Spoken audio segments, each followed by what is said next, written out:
Vote ایک مشورہ ہے، ووٹ دینا کسی کو گویا کہ مشورہ دینا ہے اس کے حق میں کہ یہ آدمی اس اقتدار کا لائق ہے۔ ووٹ ایک اعتبار سے مشورہ ہے۔ رسول اکرم صلی اللہ علیہ وسلم نے مشورے کے بارے میں کیا فرمایا؟ المستشار مؤتمن، اس سے مشورہ لیا جائے وہ امانت دار ہے، وہ مشورہ صحیح دے، جس کو حقدار سمجھے مشورہ اسی کے بارے میں دے، یہ نہ کہ وہ میرا بندہ ہے، حقدار ہو یا نہ ہو اسی کو میں نے آگے کرنا ہے، یہ نہ کہ وہ لائق ہے یا نالائق ہے، یہ نہ کہ وہ امانت دار ہے یا نہیں ہے، یہ نہ کہ وہ ایماندار ہے بھی یا نہیں ہے۔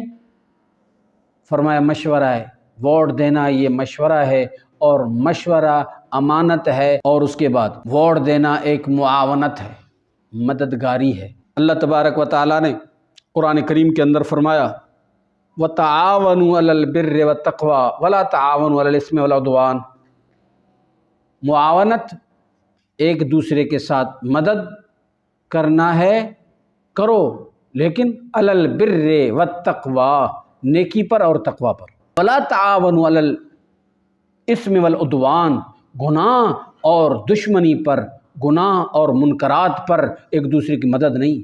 کیا مطلب اس کا ہوا؟ مانا جو آدمی نیک ہے، صاحب تقوی ہے، اسی کو ووٹ دینا ہے، اسی کی رہنمائی کرنی ہے، اسی کی معاونت کرنی ہے، اس کے ساتھ مدد کرنا ہے کہ وہ آگے آ جائے تاکہ ظلم و ستم سے، جبر سے ہماری جان چھوٹ جائے۔ اور جو آدمی گنہگار ہے، جس آدمی کو شریعت کا نام کا ہی پتہ ہی نہیں ہے، زندگی کے اندر کبھی نماز بھی نہیں پڑھی، تقوی کا پتہ ہی نہیں ہے اس کو، نیکی کیا ہوتی ہے اس کو پتہ ہی نہیں ہے، اس کی پرورش ظلم کے اندر ہوئی ہے، اس کی پرورش گناہوں کے اندر ہوئی ہے ابتدا سے آخر تک، اور پھر اسی کو ہم ووٹ دیتے ہیں، تو اس کا مطلب کیا ہے کہ ان گناہوں میں جو گناہ اس کے اندر ہیں، یا اس کے حکومت میں اس کی طاقت کی وجہ سے جو گناہ ہوں گے، ان سب کے اندر ہم اس کی مدد کر رہے ہیں، ان سب گناہوں کے اندر ہم حصے دار ہوں گے۔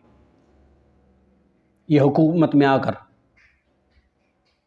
جتنی بھی رشوتیں لے گا، جتنی ناانصافیاں کرے گا، جتنی چوریاں کروائے گا، اور جتنے بھی اڈے جوا کے کھولے گا، اور جتنے اڈے منشیات کے کھولے گا، ان سب گناہوں کے اندر ووٹ دینے والے شریک ہیں۔ جس طرح وہ گنہگار ہے، اس کو ووٹ دینے والا اور ووٹ کے ذریعے اس کو اوپر لانے والا وہ بھی اسی طرح یہ وقت ہے اپنے ووٹ کی حفاظت کرنے کی، اپنے ووٹ کے ذریعے ملک کی حفاظت کرنے کی، اپنے ووٹ کے ذریعے شریعت کی حفاظت کرنے کی۔ جو آدمی غلط قسم کے شخص کو ووٹ کرے گا، اس کے سب چیزوں کے اندر، سب کردار کے اندر یہ بھی شریک ہے۔ جتنا گناہ اس کو ہوگا اور ووٹ دینے والے کو اسی طرح گناہ ہوگا۔ یہ نہ ہو کہ پورے 5 سال پھر ہم روئیں کہ ظلم ہو رہا ہے، جوا کے اڈے ہیں، یہ ہے، وہ ہے، فلاں سہولیات نہیں ہیں۔ یہ ہمارا رونا پیٹنا بالکل غلط اور بیکار ہوگا۔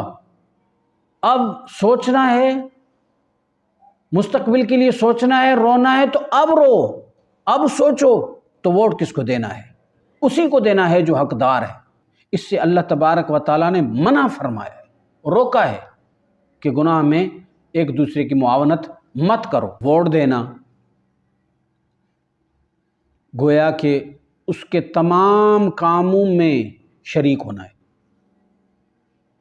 جتنے کام اس نے کیے ہیں ان سب کے اندر ووٹ دینے والا بھی شریک ہے۔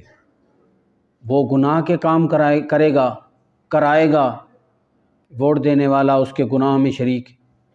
ہاں، اگر وہ نیکی کا کام کرے گا، اچھا کام کرے گا، تو ووٹ دینے والے سب حضرات اس کے اس اچھے کام کے اندر اس کے ساتھ شریک ہیں۔ جتنا ثواب اس کو ملے گا اچھے کام کرنے پر، کرانے پر، اتنا ہی ثواب ووٹ دینے والوں کو ملے گا۔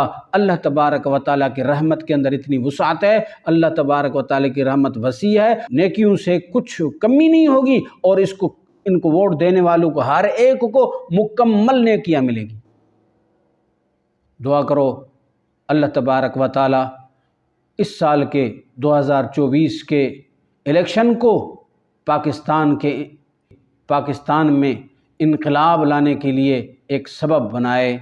اللہ تبارک و تعالیٰ آپ کا اور میرا سب کا حامی و ناصر۔ السلام علیکم ورحمۃ اللہ۔